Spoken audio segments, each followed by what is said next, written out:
Good evening. The news summary for this last day of October. Anse-Lazio-en-Pralin has a new parking facility. This has been possible after Mr. Richelieu-Verlac gave part of his private land for the parking. The minister responsible for environment, Flavien Joubert, and his colleague, the minister responsible for transport, Anthony Derjac, recently visited the place. Realize that Anse-Lazio is slowly being degraded.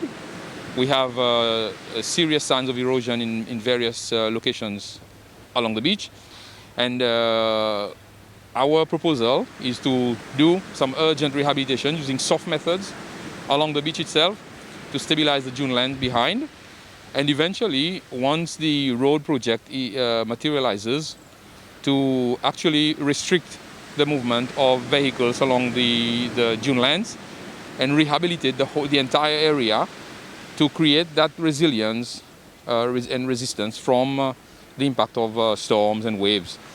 We know that we have a gradual effect of climate change, and it's happening all over the country and all over the world. And we have to prepare beaches like Anse-Lazio for when those impacts get more and more severe. We do not want to get to the point where we would have to build hard structures on the beach at Anse-Lazio, because that would actually reduce the value of the beach itself. So this is one of the things that we would like to do in the urgency to prevent us getting to a point where we would have to implement hard measures and changing Anse-Lazio forever. From my ministry, we are concerned with the serious erosion at the beach and the shores of Anse-Lazio and the road which is immediately above the beach. It appears that there's overcrowding and too many different vehicles are using the road and the vicinity of the road for parking. So we are seriously considering to construct another road at the back, which would be about 300 meters. But for that, we'll need a lot of consultation with the owners of the properties. There are basically 5 families and, of course, the heirs of the various estates. So we need some urgent action. Probably we'll need to restrict the use of the road, which at present is just above the beach. We appreciate the offer of a large parking space from one owner, which would include the parking for both private, the tourists, the visitors, which is about 100 meters from the beach and can be used. And we have to urgently look at a plan for the new road. If we don't do that, Anse-Lazio and its beauty will be forever lost.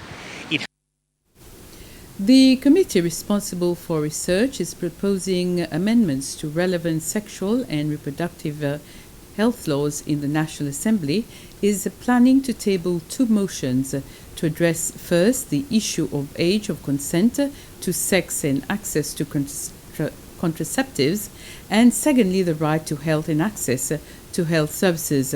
The committee falls under the guidance of SADC, which is currently implementing a project in 11 member countries to strengthen the role of the region's national assemblies in the area of sexual and reproductive health.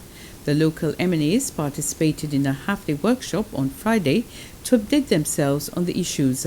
Speaker Roger Monsien asked them to consider well the trends in sexual behavior and the risks when they deliberate on the 2 motions. The issues currently being faced by adolescents, especially adolescent girls, in our society today, where the trend is for earlier sexual activity at an earlier age. This trend is not a matter of morality. It is not because we think it's bad, which is a subjective judgment. It also has objective consequences of various health risks. President Wave-Olrom Kalawan met with the Mauritian Prime Minister Pravin Jugnauth en route to the World Leaders Summit, COP26, which is to take place in Glasgow, Scotland, as of tomorrow. The meeting took place whilst the 2 leaders were transiting to attend the summit. It was an opportunity to discuss current affairs and work ahead of the Leaders Summit. Both countries will take the same stance on the issue of vulnerability and will seek support for small island developing states. Seychelles and Mauritius continue to share an excellent relationship, and further cooperation in various areas of development will be explored. President Ramkalawan is leading the Seychelles delegation at the summit in Glasgow. Tomorrow is All Saints' Day, and for the occasion, the Ministry of Health is asking people to remain cautious at all times. The ministry has, in a press release, stated that Seychellois normally look forward to traditional events, commemorations and gatherings with family and friends, and these activities can increase the chances of getting or spreading COVID-19 or other illnesses. The public is advised to follow all the sanitary measures in place. The University of Seychelles and the Seychelles Prison Services signed a memorandum of understanding at the Montagne-Posay prison last week. The MOU aims at strengthening the partnership of the two institutions and enhance the development and delivery of education and training programs for both staff and the inmates. Both institutions are to work together on research projects and make provision for human resource on agreed projects. The Prison Services has, in a press release, added that another component of this partnership will be work-based experience at the Seychelles Prison Services for UNICEF students, and this will assist them throughout their studies. The University of Seychelles will be providing its expertise, skills and knowledge as part of the Seychelles Prison Services' existing and future plans in rehabilitating its inmates. Fly Seychelles, a group of skydivers based at Côte d'Or on Pralin, are doing a one-week training with 47 professional skydivers from different countries. The sport is known as dangerous, but for the skydivers, they do it with a passion. It has not yet been decided for Seychellois citizens to participate. The skydivers depart from the airport at Amitié and land on the beach at Côte d'Or Lodge. The Minister for Internal Affairs, Errol Fonseca, and the Minister responsible for Tourism, Sylvestre Radogon, were also at Côte d'Or to support the skydivers. Mr. Fonseca says that these kinds of sports are good for our youth. I came here to support this idea. I had the Minister of Tourism here earlier. It's a new sports adventure, and sports adventure is very good for Seychelles.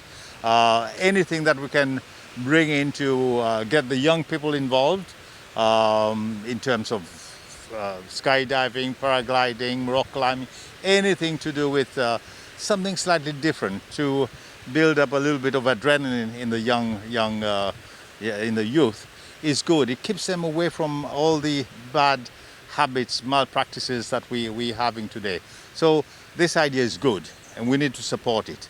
Now, I know there's little areas that they need to clear out. They've done this today, it worked, and they need to clear it. We need all the agencies to come together to make that happen, okay, and get it sorted out, make it happen, and it's a great promotion for Seychelles. Now, that is very important. What happens now, every day as they're doing things, it's being broadcasted to around the world. So this is great exposure for Seychelles. It doesn't cost us a penny. We've got to see the benefits of this thing. So I'm all behind that. I had the Minister of Tourism with me here this morning. He sees the good parts of it. So let's help them. Let's help them. But it's an area where other agencies need to collaborate and get it sorted out. Is it a sport that you would be interested in? Well, I've done a little bit of this sort of naughtiness before in my younger days. Of course, yes. All these sports are great, you know. I mean, I'm a keen adventure person. Have parachuting, mountain climbing, skiing, and all these sort of things I do because it's good, it's healthy, and all that. So I encourage everyone to take it up as well. And with this, we end this news summary. I'll be back at 8 with the news in Creole.